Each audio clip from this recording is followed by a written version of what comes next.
My surname is Ansa. It's not De Ansa, as some people who are not familiar with the Basque names sometimes call me.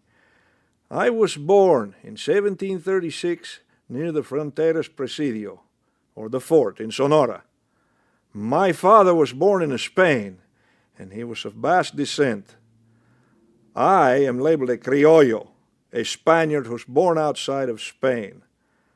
I am a Presidio soldier, as my father was before me, and I have been serving to protect our northern missions, trade routes, and communities since I was 15. I am married to Ana Maria Perez Serrano, but sadly, we have no children. When I began to contemplate this expedition to the northwestern frontier, most of the route was unknown to me. I needed a travel corridor that guaranteed water for many people and livestock through the deserts along the way. I knew parts of this harsh land and its challenges and found an appropriate route on an exploratory trip in 1774. The king, Carlos III, through his viceroy in Mexico City, gave me final authorization for a colonizing expedition. As we prepare to depart on this mission, I am 39 years old. There are no written records of what Anza looked like or his physical appearance, but we believe he must have been an inspiring figure in both intellect and stature. Anza recruited married soldiers with families with the idea that they would immediately form a colony at the new outpost called San Francisco. The 200 colonists consisted of 30 families, 42 men, 39 women, and 119 children. Most were poor, and many recruited from Culiacan in northern New Spain. Altogether, 300 people traveled across unfamiliar and inhospitable territory for a new and better life. The final gathering of people, livestock, and provisions took place at Tubac. We departed on October 23rd, 1775. I gave the order to load up with the command, "Vayan subiendo," or begin mounting. It took more than 2 hours to get started. With so many people, there is much delay, and it is no small labor to break camp. This will be our daily routine.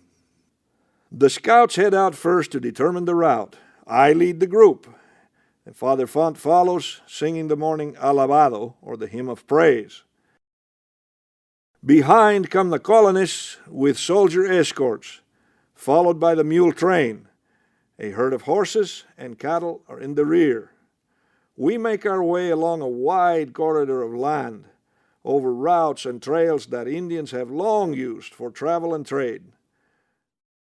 I understand the importance of building good relations with the many natives that we're encountering along our journey. For this reason, I have issued a proclamation making known the penalties imposed on anyone who should attempt to steal their goods or violate their women. I forbid anyone to raise arms against them except in a case of necessity for the defense of life. On one occasion, 4 cattle were stolen, and I sent out soldiers to recover them with specific instructions not to harm the natives or to seek retribution, but only to deliver a warning. To the credit of all, my orders have been followed. When we left the Colorado River crossing, we faced the most challenging part of our journey. The vast desert we entered offered little water. We did carry a few days' supply for ourselves, but our livestock needed water in abundance. I devised a plan to get our people and livestock safely across the desert. We divided into 4 groups. 3 groups of colonists traveled 1 day apart southwest across the Bass Sand Dunes. I sent men ahead to dig holes in the dry washes, so the wells would fill with water before the rest of the group arrived. Vaqueros driving the livestock made up the 4th group, and they traveled a more direct route, sometimes moving 2 days without water for the livestock.